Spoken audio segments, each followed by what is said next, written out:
ఇప్పుడు మామూలుగా మీరు చాలా మందికి ఇంటర్వ్యూలు ఇస్తుంటారు. హ్మ్.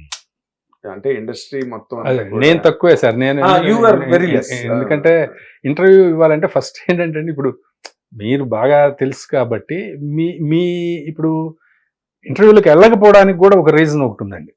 ఫస్ట్ నేనేం సాధించాను, ఏం సాధించలేదు, నా ఇంటర్వ్యూ ఎవరు చూస్తారు అనేది ఒకటి. నా దగ్గర నుంచి నేర్చుకునేది, చూసినా నేర్చుకునేది ఏముంటుంది అనేది ఒకటి. ఎందుకంటే నేనే ఇంకా నేర్చుకునే ప్రాసెస్ అనేది ఒకటి. ఇవన్నీ పక్కన పెడితే సరే ఏదో విచిత్రమైన థంబ్నైల్స్ పెడతారు, అవన్నీ నెగిటివ్గా పెడుతుంటారు, అదొకటి. ఇప్పుడు ఇంటర్వ్యూ చేసేవాళ్ళు ఇప్పుడు మీలాగా ఒక సినిమా ఇండస్ట్రీలో ఉన్నారు, మీరు కొన్ని సంవత్సరాల నుంచి ఉన్నారు. నేను సినిమా ఇండస్ట్రీకి ఎంటర్ అయినప్పటి నుంచి మిమ్మల్ని చూస్తున్నాను. నేను మీకు విషయాలన్నీ తెలిసి ఉంటాయి. ఇప్పుడు మీరు కానీ మన ప్రభు గారు కానీ ఇలాంటి వాళ్ళకి మీకు విషయాలన్నీ తెలిసి ఉంటాయి. మీరు ఇండస్ట్రీతో పాటు ట్రావెల్ అయి ఉన్నారు. మీకు ఎవరెవరు ఏమిటి, ఏం వర్క్ చేశారు, ఏం వర్క్ జరిగింది ఇండస్ట్రీలో అనేది మీకు కూలంకషంగా తెలుసు.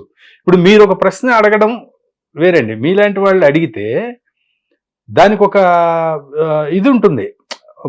అది ఇప్పుడు ఒక ఈ యాంకర్స్ కొంతమంది ఉంటారండి, అమ్మాయిలు బాగున్నారు అని చెప్పి తీసుకొచ్చి కూర్చోబెడతారు. వాళ్ళకి పాపం ఏంటంటే నాలెడ్జ్ ఉండదు.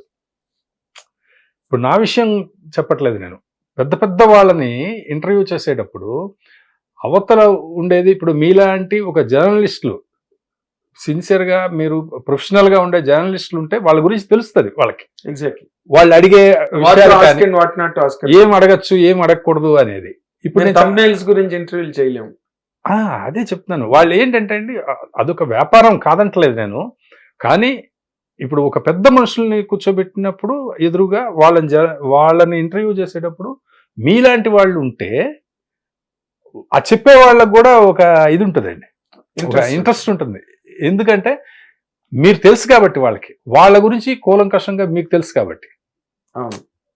ఇప్పుడు ఏదో ఒక 10 ప్రశ్నలు తయారు చేసి యాంకర్కి ఇస్తున్నారు, వాళ్ళకి అది తప్పితే ఇంకా వేరే ఏం తెలియదు అవతల వ్యక్తి గురించి. చూసే ఆడియన్స్కి మాత్రం తెలుసు అవతల ఎంత లెజెండ్, అవతల పర్సనాలిటీ ఏంటి అనేది ఆడియన్స్కి తెలుసు. వీళ్ళకి ఇక్కడ ఇంటర్వ్యూ చేసే వాళ్ళకి తెలియట్లేదు. ఎగ్జాక్ట్లీ. ఇప్పుడు అదే డిఫరెన్స్ అండి. ఇప్పుడు ఎంటర్టైన్మెంట్ వాటికి అందరినీ వాళ్ళని చక్కగా పెట్టచ్చు. ఇప్పుడు వేరే వాటికి నేను అనేది ఒక డిగ్నిఫైడ్ పర్సనాలిటీస్ని, ఒక పెద్దవాళ్ళని ఇంటర్వ్యూ చేసేటప్పుడు మీలాంటి వాళ్ళు చేస్తే దానికి ఒక పద్ధతి ఉంటుంది. ఎగ్జాక్ట్లీ. అంటే ఒక ఫ్రీక్వెన్సీ కంటిన్యూ అవుతుంది. అవునండి, అవునవును. నేను ఎక్కువ ఇప్పుడు ఇవేనండి, ఈ భయాల వల్ల చాలా మంది ఇంటర్వ్యూలకు రారండి. నిజంగా రారు సార్, నిజంగా రారు. ఎందుకంటే అందులో నేను కూడా దెబ్బతిన్నానండి మొదలు. ఇప్పుడు మనం అక్కడ అందులో ఏముండదు, లోపల ఆ ఫ్లాప్ హీరోకి నేనే హిట్ ఇచ్చాను అని పెట్టారండి హెడ్డింగ్. అక్కడ ఎవరిదో ఒక హీరో బ్లర్ చేసి పెడతారు ఊరికే తెలిసేలాగా. ఆ హీరో వల్ల నా జీవితం నాశనం అయిపోయింది. అదే హీరో అభిమానులు అందరూ చూస్తారు కదా, అందుకు ఎన్ని లక్షల మంది ఉన్నారో మంది అందరూ చూస్తారు కానీ ఎవడు ఈ హీరో అని. అవును, కానీ ఇప్పుడు అందరికి తెలిసిపోతుందిలేండి, థంబ్నైల్ ఏముంటుందో సంబంధం ఉండదు, ఆ లోపల అది ఉండదు అనేది ఆ అవేర్నెస్ వచ్చేసింది, జనానికి కూడా వచ్చేసింది. కానీ మరి దానివల్ల ఏం సాధిస్తారనేది ఏముండదు. ఫైనల్ గా వచ్చేసరికి మొత్తం అంత ఒక జీరోలోకే వెళ్తుంది అంత లాస్ట్ లో వచ్చేసరికి. కానీ నాకు తెలుసండి ఇప్పుడు ఈ ఒకప్పుడు మీది ప్రింట్ మీడియాలో చక్కగా ఇంటర్వ్యూ చేసేవాళ్ళు, అవి మేము చాలా ఇంట్రెస్టింగ్గా చదువుకునే వాళ్ళం. ఎక్కడ కూడా నెగిటివ్ అనేది రాయకుండా చక్కగా ఇంట్రెస్టింగ్ కంటెంట్ ఉండేది. నిజం చెప్పాలంటే ఇప్పుడు ఇంకా అడ్వాంటేజ్ అండి. ఎందుకు, ఇప్పుడు ఒక చిరంజీవి గారిని ఇంటర్వ్యూ చేస్తున్నారంటే అప్పుడు మేము చదువుకోవడమే కదా, ఇప్పుడు డైరెక్ట్గా చిరంజీవి గారు అక్కడ ఉండి డైరెక్ట్గా సమాధానాలు చెప్తున్నారు. అవును అన్నప్పుడు అసలు ఇంకెంత బాగుండాలి. అదే ఆ ప్రిపరేషన్, ఆ ప్రశ్నలు కానీ ఆ ప్రిపరేషన్. ఇప్పుడు అది నిలబడిపోవాలి సార్. ఒక లెజెండ్ వచ్చి అక్కడ కూర్చుంటే ఆయన్ని డాక్యుమెంట్ కింద ఉండాలి, ఎన్నేళ్ళైనా ఎన్నాళ్ళైనా.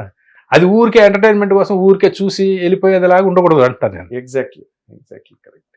అప్పుడే బాగుండే సార్ ఇంటర్వ్యూస్, అందులో ఎంత బాగుండే అంటే ఇప్పుడు రాయడం వరకు వస్తే దాన్ని ఎంతమంది స్క్రీనింగ్ చేస్తారు, సబ్ ఎడిటర్ దగ్గర నుంచి ఎడిటర్ దగ్గర నుంచి స్క్రీనింగ్ ఉంటుంది.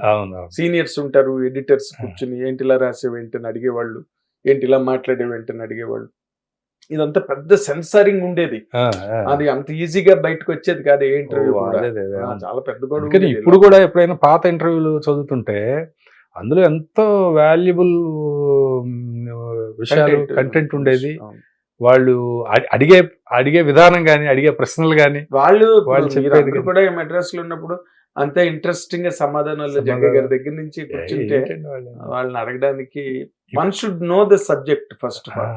ఇంటర్వ్యూలో కూర్చున్నప్పుడు సబ్జెక్ట్ తెలియాలి, తర్వాత కొంత అతను మాట్లాడే దాన్ని మనం కూడా దాన్ని కంట్రోల్ చేస్తూ ఇంటర్వ్యూ ముందుకు తీసుకెళ్ళాలి. లేకపోతే ఆర్గనైజేషన్ వాల్యూస్ పోతాయి, ఇండివిజువల్ వాల్యూస్ పోతాయి, ఇండస్ట్రీ కంటెంట్ అంతా కూడా స్పురియస్ కంటెంట్ బయటకు వచ్చేస్తుంది. అవునండి, అవునవును, బ్యాడ్ కంటెంట్, డూప్లికేట్ కంటెంట్ అంతా కూడా. నాకైతే ఆ పాత ఇంటర్వ్యూలే చాలా ఇష్టం అండి, నిజం. అది ఇప్పుడు ఉన్నదంతా ఏంటో అప్పుడెప్పుడు కాగడాను మ్యాగజైన్ ఉండేది. అవును, అంతే. అలాంటివి ఏదో ఒకటి అలా ఉండేవండి, ఆ బస్ స్టాండ్ లో నడిపాడు ఒకే ఒక మ్యాగజైన్.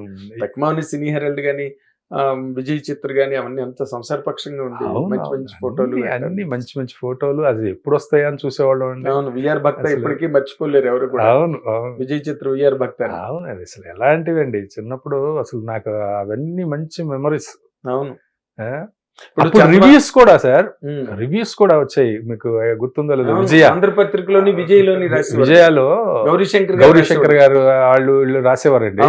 అవి ఎంత బాగుండేవి సార్ అంటే ఎక్కడ కించపరచకుండా. బట్ దాంట్లో ఉండే కంటెంట్ పొరపాట్లు కూడా చాలా తేట తెల్లంగా అర్థమయ్యేవి చదువుతుంటే. అంత మర్మగర్భంగా చక్కగా రాసేవారండి, చక్కగా రాసేవారు. అవన్నీ చదివితే ఇప్పుడు అసలు ఈ సినిమా చూడడమే వేస్ట్ అన్నట్లు మొదటి రోజే రాసేస్తారు. పెద్ద గొడ్డలు పెట్టి అనమాట.